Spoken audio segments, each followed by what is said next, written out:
എടി, എന്നെ ഇങ്ങനെ തല്ലാതെ ഞാനൊന്നും ചെയ്തില്ല. ആരോൺ കരഞ്ഞു പറയുന്നുണ്ട്. ആരോട് പറയാൻ, ആര് കേൾക്കാൻ? ദേവു പിന്നെ അവളെ തല്ലിക്കൊണ്ടിരുന്നു. മതിയാക്ക് ദേവു. ആര്യ വന്ന് ദേവുവിനെ പിടിച്ചു മാറ്റി. നിനക്കത് പറയാം. അവളുടെ ഒരു അസൂയ കരുതി കാണില്ലേ ഞാൻ അങ്ങനെയാണെന്ന്. ദേവു ആരോണിനെ നോക്കി പല്ലു കടിച്ചു. അത് പിന്നെ ഞാനൊന്ന് പൊലിപ്പിച്ചതല്ലേ. അവൾക്ക് എന്തായാലും വിദേശത്ത് ജോലിയുള്ള ആളെ മതിയെന്ന് പറഞ്ഞു. ചേട്ടായി എന്തായാലും പോകുന്നില്ല, നീ അല്ലേ പോകുന്നത്, അതല്ലേ ഞാൻ അങ്ങനെ പറഞ്ഞത്. ഒരു ഉളുപ്പും ഇല്ലാതെ ചിരിച്ചുകൊണ്ട് ആരോൺ പറഞ്ഞപ്പോ ദേവ് വീണ്ടും അവളുടെ പുറത്തിനിട്ട് ഒരെണ്ണം കൊടുത്തു. അമ്മച്ചി! ആരോൺ പുറം തടവി. വഴക്കുണ്ടാക്കാതെ പിള്ളേരെ, ഇത്ര വളർന്നില്ലേ നിങ്ങള്? ആര്യ അവരെ രണ്ടുപേരെയും പുച്ഛിച്ചു. ആരോണും ദേവും മുഖത്തോട് മുഖം നോക്കി. പിന്നെ ഒറ്റ തള്ളായിരുന്നു ആര്യയെ. ആര്യ താഴെ കിടക്കുന്നുണ്ട്. വാവേ, എന്താ അവിടെ ഒരു ശബ്ദം?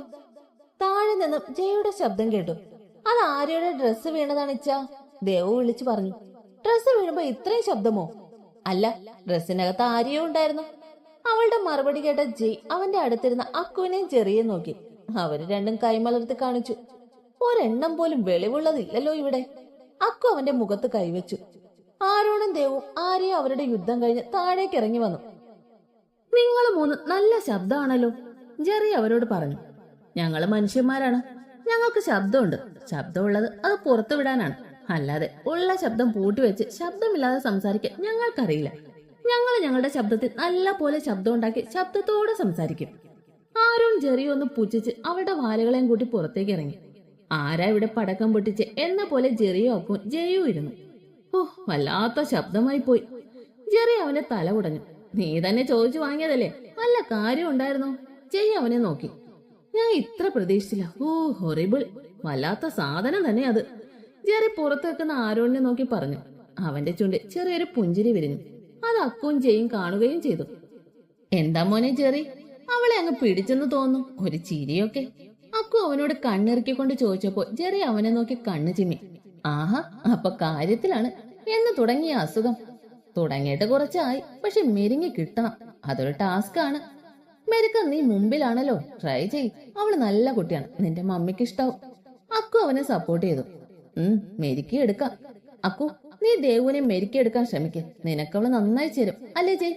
ഇവനെ നിനക്ക് അളിയനായി വേണ്ടേ? ജെറി ജയ്യെ നോക്കി കണ്ണു ചിമ്മി. കിട്ടിയ തരക്കേടില്ല, ജയ് ഇളിച്ചുകൊണ്ട് പറഞ്ഞു. എന്റെ പൊന്നോ വേണ്ട, നിനക്ക് എന്നെ അളിയനായി വേണേ നീ എന്റെ പെങ്ങളെ കെട്ടിക്കോ, അക്കു പറഞ്ഞു. ആലോചിക്കാം, ജയ് കണ്ണിറുക്കിക്കൊണ്ട് പറഞ്ഞപ്പോ അക്കു വായ പൊളിച്ച് അവനെ നോക്കി. ദേവു! ആരോ വിളിക്കുന്നത് കേട്ടപ്പോ ദേവു തിരിഞ്ഞു നോക്കി. ജെറിയായിരുന്നു അത്. എന്താ ചേട്ടായി? ഒന്നുമില്ല, നിങ്ങളോട് സംസാരിക്കാം. എന്നാ വാ, ഇവിടെ വന്നിരിക്കെ. ദേവു അവനെ അവളുടെ അടുത്തേക്ക് വിളിച്ചു. ജെറി അവിടെ ചെന്നിരുന്നു. പുറകെ അക്കു ജയും വന്ന് അവിടെ ഇരുന്നു. എല്ലാവരും ഉണ്ടല്ലോ, ആരോൺ പറഞ്ഞു. നിങ്ങൾ എന്താ അനുവിനെ കൂടെ കൂട്ടാത്തത്? അക്കു അവരോട് ചോദിച്ചു. അവളെപ്പോഴും അവളുടെ അമ്മയുടെ കൂടെയാവും, ആന്റിയുടെ കൂടെ അല്ലേ, പിന്നെ അവള് ഫുൾ ടൈം ഉറക്കും. പിന്നെ ഞങ്ങൾ എന്ത് ചെയ്യാനാ കടുവേട്ടാ? ദേവു പറഞ്ഞു. വേണ്ട, നിന്നോട് ഞാൻ പറഞ്ഞിട്ടുണ്ട് അങ്ങനെ വിളിക്കരുതെന്ന്. അക്കു അവളെ നോക്കി കലിപ്പിട്ടു. എന്നിട്ട് ഞാൻ നിർത്തിയില്ലല്ലോ, അപ്പൊ പിന്നെ ഇനി പറയണ്ട, എനിക്കിത് ശീലമായി. പിന്നെ കണ്ണേട്ട എന്നതിനേക്കാളും നിങ്ങൾക്ക് ചേരുവ കടുവേട്ട എന്ന് തന്നെയാണ്. ദേവു അവനെ നോക്കി സൈറ്റ് അടിച്ചു. നിന്നോടൊന്നും പറഞ്ഞിട്ട് ഒരു കാര്യമില്ല, മനസ്സിലായല്ലോ, അപ്പൊ ഇനി പറയണ്ട. ദേവു അവനെ നോക്കി ചുണ്ടുകൂട്ടി. ഏയ്, തല്ലുണ്ടാക്കാതെ. ജെറി അവരുടെ ഇടയിൽ കയറി. ചേട്ടായി പറഞ്ഞതുകൊണ്ട് ദേവു അടങ്ങി. ജയ എല്ലാം കേട്ട് പുഞ്ചിരിയോടെ ഇരുന്നു. ആരോണിനോട് സംസാരിക്കുന്നുണ്ടെങ്കിലും ആര്യയുടെ കണ്ണുകൾ ഇടയ്ക്കിടെ ജയെ തേടിപ്പോകുന്നുണ്ടായിരുന്നു. ജയ അത് കാണുകയും ചെയ്യുന്നുണ്ട്. അവന്റെ ചുണ്ടിൽ വിരിഞ്ഞ പുഞ്ചിരിയെ അവൻ മറച്ചു പിടിച്ച് അവളുടെ നോട്ടം കാണാത്തതുപോലെ ഇരുന്നു. ഞാനൊരു കാര്യം ചോദിക്കട്ടെ? ജെറി ചോദിച്ചു. ചോദിച്ചു, പക്ഷെ ഫ്രഞ്ച് കിസ് എങ്ങനെയാണ് ഉണ്ടായതെന്ന് എന്ന പോലെയുള്ള ചോദ്യം ചോദിക്കരുത്, ഉത്തരം കയ്യിലില്ല. ദേവു പെട്ടെന്ന് പറഞ്ഞു. പോടി, അതൊന്നുമല്ല. പിന്നെ ഏതാ? നമ്മളിപ്പോ പരിചയപ്പെട്ടിട്ട് കുറച്ചായില്ലേ, സംഭവം സിമ്പിളാണ്. എന്നെ പറ്റിയുള്ള അഭിപ്രായം എന്താണ്? അതൊക്കെ അറിഞ്ഞിട്ടിപ്പോ എന്തിനാ? ദേവു അവനെ സംശയത്തോടെ നോക്കി. ചുമ്മാ അറിയാം, പറയ്. അന്നമ്മയും പറഞ്ഞു. ഉപ്പിലിട്ട മാങ്ങ നീയെ, തെങ്ങുമേലെ തേങ്ങ നീയെ, റോഡിലെ ടാറ് നീയെ. എല്ലാരും ആരോണിനെ നോക്കി. എന്താ? ആരോൺ അവരെ നോക്കി. ഇതെന്ത് പാട്ട്? ആര്യ അവളെ നോക്കി ചോദിച്ചു. അയ്യോ, ഇത് പാട്ടല്ല, കടവാവലിനെ പറ്റിയുള്ള എന്റെ അഭിപ്രായം പറഞ്ഞതല്ലേ. ആരോൺ പറഞ്ഞത് കേട്ടപ്പോ എല്ലാവരും അവളെ നോക്കി. പിന്നെ ഒറ്റ ചിരിയായിരുന്നു, ജെറി ഒഴികെ. ജെറി ഇപ്പോഴും കറങ്ങിക്കൊണ്ടിരിക്കുവാണ്. വല്ലാത്ത അഭിപ്രായമാണല്ലോ മോളെ ഇത്. ജയ് ചിരിച്ചുകൊണ്ട് അവളെ നോക്കി. കർത്താവേ, എനിക്ക് എന്തിന്റെ കേടായിരുന്നു. ചെറി പാവം തലയ്ക്ക് കൈ കൊടുത്തു. നിങ്ങൾ തന്നെയല്ലേ അഭിപ്രായം പറയാൻ പറഞ്ഞത്? പറഞ്ഞപ്പോ അതാണോ കുറ്റം? ആരോൺ ചെറിയെ നോക്കി. ഇത്ര നല്ല അഭിപ്രായം ഞാൻ പ്രതീക്ഷിച്ചില്ല. അതാണ് ഞാൻ. ആരോൺ അവളുടെ ടീഷർട്ടിന്റെ ഇല്ലാത്ത കോളർ പൊക്കി. എന്താ നിങ്ങളൊക്കെ സംസാരിക്കുന്നത്? എന്നോട് കൂടെ പറയും. അപശബ്ദം കേട്ട് നോക്കിയപ്പോ അത് അസൂയയാണ്. അവള് വന്ന് ജയുടെ അടുത്തിരുന്നു. ദേവു അവളെ തുറച്ചു നോക്കി. എന്നാൽ ജയോട് എങ്ങനെ ചേർന്നിരിക്കാന്ന് റിസർച്ച് നടത്തുന്ന അസൂയ ദേവുവിന്റെ നോട്ടം കണ്ടില്ല. ഇതിന് ആരപ്പ ഇങ്ങോട്ട് വിളിച്ചത്? ദേവു പതിയെ ആര്യോട് ചോദിച്ചു. ആര് വിളിക്കാൻ? എനിക്ക് തോന്നുന്നു ഉറക്കത്തിൽ മൂത്രമൊഴിക്കാൻ എണീറ്റതാവൂ എന്നാണ്, ആരോൺ പറഞ്ഞു. എന്താ, എന്റെ ഇച്ചയാണോ അവളുടെ ബാത്റൂം? അവൾ ഒട്ടിയിരിക്കുന്ന നോക്കിയേ. എനിക്ക് തീരെ സഹിക്കുന്നില്ല. എനിക്ക് ആരെയും പറഞ്ഞു. ദേവു അവളെ നോക്കി. നിനക്കെന്തിനാ ഇഷ്ടക്കേട്? നിന്റെ ഏട്ടന്റെ അടുത്തല്ലല്ലോ. ആ, എന്റെ ഏട്ടൻ നിന്റെ ഏട്ടൻ എന്നൊക്കെ ഉണ്ടോ ദേവു? ആ, ശരിയാണ്. ആരോണും ദേവു ആരെയും പിറുപിറുത്തോണ്ടിരിക്കുകയാണ്. അസൂയ പരമാവധി ജയോട് ചേർന്നിരിക്കുന്നുണ്ട്. ജയാണ് നീങ്ങി പോകുന്നുണ്ട്. ജയ് നീങ്ങുന്നതിനനുസരിച്ച് അസൂയ നീങ്ങുന്നുണ്ട്. എന്നാ എന്റെ മടി കയറി ഇരിക്കടി. ജയുടെ ശബ്ദം ഉയർന്നു. പെട്ടെന്നായതുകൊണ്ട് അസൂയ ഞെട്ടി. സോറി, അവള് പെട്ടെന്ന് പറഞ്ഞു. അവളാകെ ചമ്മി. ആരെയും ദേവും ആരോണും ചിരി കടിച്ചു പിടിച്ചിരുന്നു. അവരുടെ മുന്നിൽ വെച്ച് ജയ് ദേഷ്യപ്പെട്ടപ്പോൾ അസൂയക്ക് വല്ലാത്ത ദേഷ്യവും ചമ്മലും ഒക്കെ തോന്നി. അവരെയെല്ലാം തുറച്ചു നോക്കിക്കൊണ്ട് അവൾ എണീറ്റ് പോയി. അവളുടെ നോട്ടം കണ്ടില്ലേ? ആ തവളക്കണ്ണി ഞാനിന്ന് എണ്ണ ഒഴിച്ച് കടുക് പൊട്ടിക്കും, നോക്കിക്കോ, ദേവു പറഞ്ഞു. കടുക് പൊട്ടിക്കാൻ അവളെന്താ ചീനച്ചട്ടിയോ? ദേവു ആരെയൊന്ന് നോക്കി. ആദ്യം അവൾക്കുള്ളത്. നിന്റെ ഈ ചളിക്കുള്ളത് ഞാൻ പിന്നെ തരാട്ടോ. ദേവു ആരെയൊന്ന് തള്ളി അവിടെ നിന്ന് എണീറ്റ് പോയി. അവൾ എങ്ങോട്ട് പോണു? ദേവു പെട്ടെന്ന് എണീറ്റ് പോകുന്ന കണ്ടപ്പോ അക്കു അവരോട് ചോദിച്ചു. മറുപടിയായി ആരോൺ അവളുടെ ചെറുവിരൽ ഉയർത്തി കാണിച്ചു. അക്കു ചിരിയോടെ തലയാട്ടി.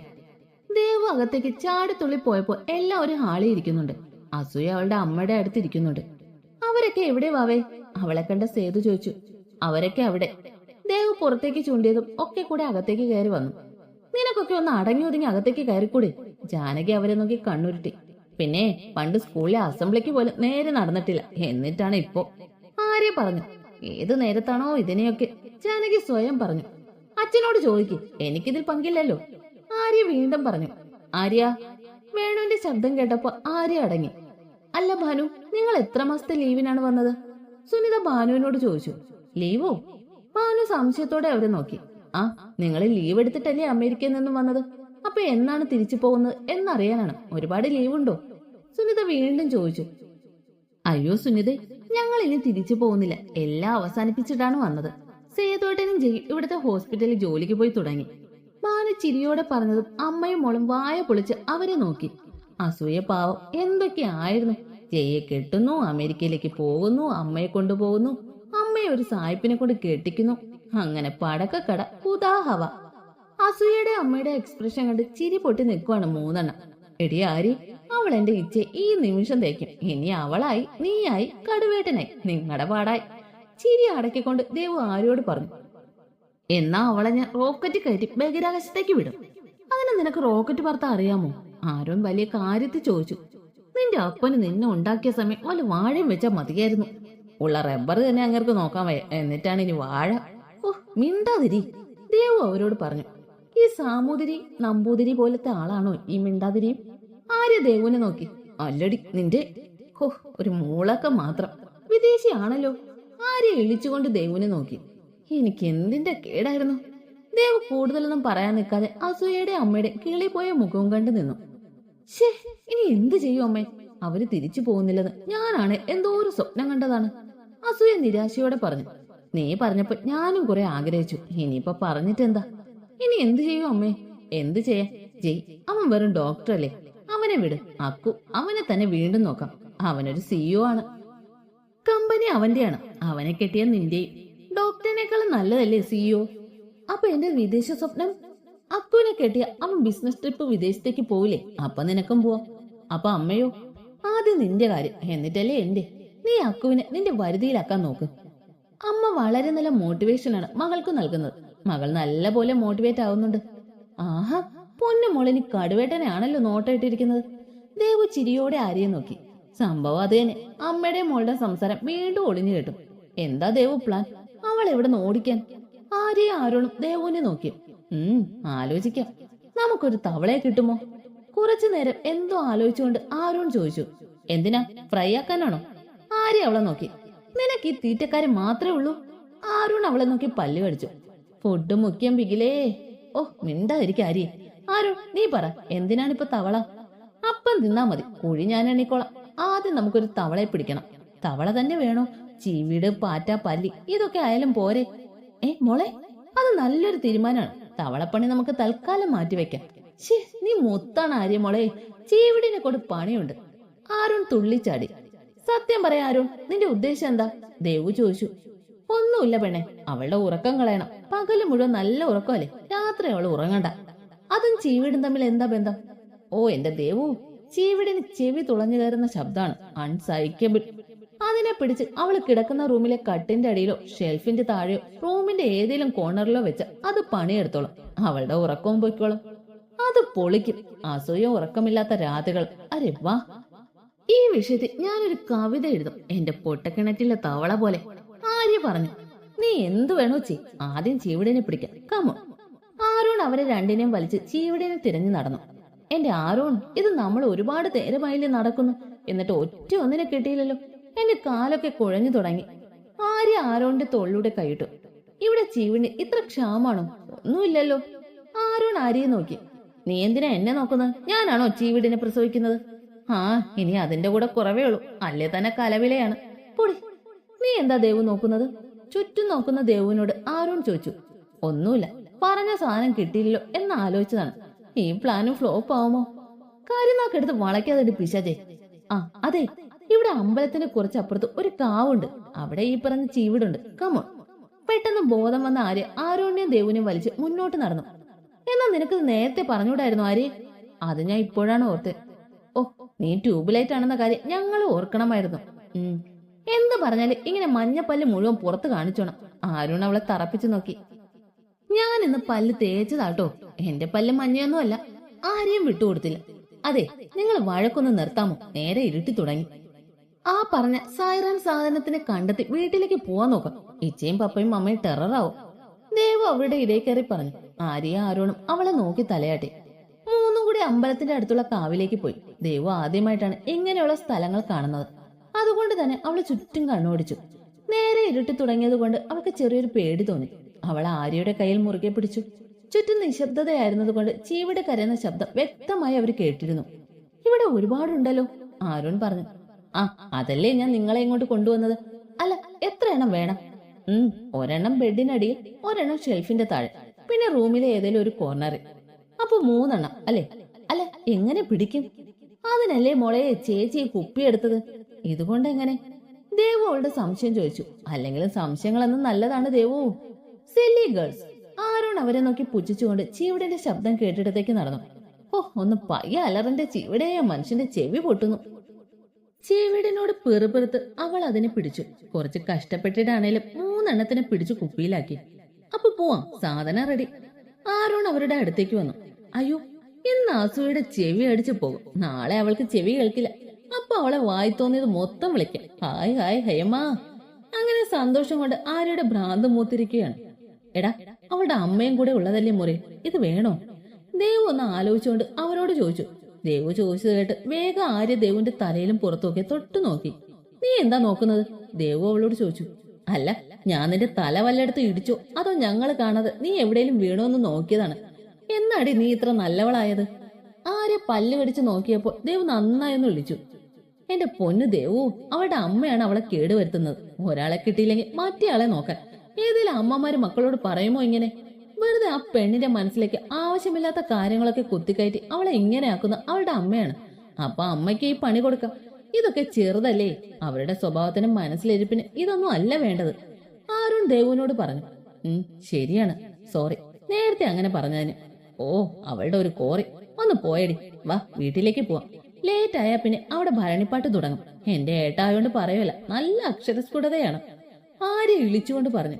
ഓ, അതൊന്ന് പറഞ്ഞു തീർത്തപ്പോഴേക്കും തുപ്പി കൂട്ടിയല്ലോ നീ. ആരോൺ അവളുടെ മുഖം തുടയ്ക്കുന്നത് പോലെ കാണിച്ചു.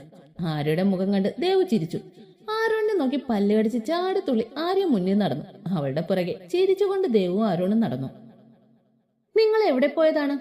തിരിച്ചു വന്ന അവരുടെ മുന്നിൽ ജയ്യും അക്കും കൈ കെട്ടി നിന്നു. ഞങ്ങള് ചുമ്മാ നടക്കാൻ, ദേവു എളിയോടെ പറഞ്ഞു. നിനക്കൊക്കെ പറഞ്ഞിട്ട് പൊക്കൂടെ? ഓ, കടുവേട്ടൻ കലിപ്പാണല്ലോ. സോറി കടുവേട്ട, ഇനി റിപ്പീറ്റ് ചെയ്യല, പ്രോമിസ്. ദേവു ചെയ്തത് കള്ളസത്യാണെങ്കിൽ പരമാവധി നിഷ്കളങ്ക വാരി വിതറിയിരുന്നു. മൂന്നും ചെല്ല്, ഇനി എങ്ങോട്ടേലും പോകുമ്പോ പറഞ്ഞിട്ട് പോണം കേട്ടല്ലോ. ജയ് അവരോട് പറഞ്ഞു. മൂന്നും അനുസരണയുള്ള കുട്ടികളെ തലയാട്ടി. വാവേ. ജയ് എന്തോ പറയാൻ വേണ്ടി അവളെ വിളിച്ചതും ദേവു അവന്റെ കവിളി ചുംബിച്ചു. അയിനോ, എന്താ പറയുന്നതെന്ന് എനിക്കറിയാം. ഞാൻ സൂക്ഷിച്ചോളാം. പിന്നെ ഇനി പുറത്തിറങ്ങുമ്പോ എന്റെ എച്ചയുടെ പെർമിഷൻ വാങ്ങിയിട്ടേ പോകും. ഹാപ്പി? ദേവു ജയ്യെ നോക്കി അവളുടെ പുരികം പൊക്കി. ജയ് ചിരിയോടെ അവളെ ചേർത്ത് പിടിച്ച് അവളുടെ നെറുകെ ചുംബിച്ചു. നിനക്കിവിടെ നല്ല പോലെ പരിചയമായിട്ടില്ലല്ലോ ഇപ്പോഴും. ഇച്ച പേടിച്ചു പോയടാ. I M okay Ichha, and I am sorry. Devu അവനെ നോക്കി ചെറു പുഞ്ചിരിയോടെ പറഞ്ഞു. ചെല്ലി. ദേവുവിന്റെ കൂടെ ആരെയും ആരോണും അകത്തേക്ക് കയറി.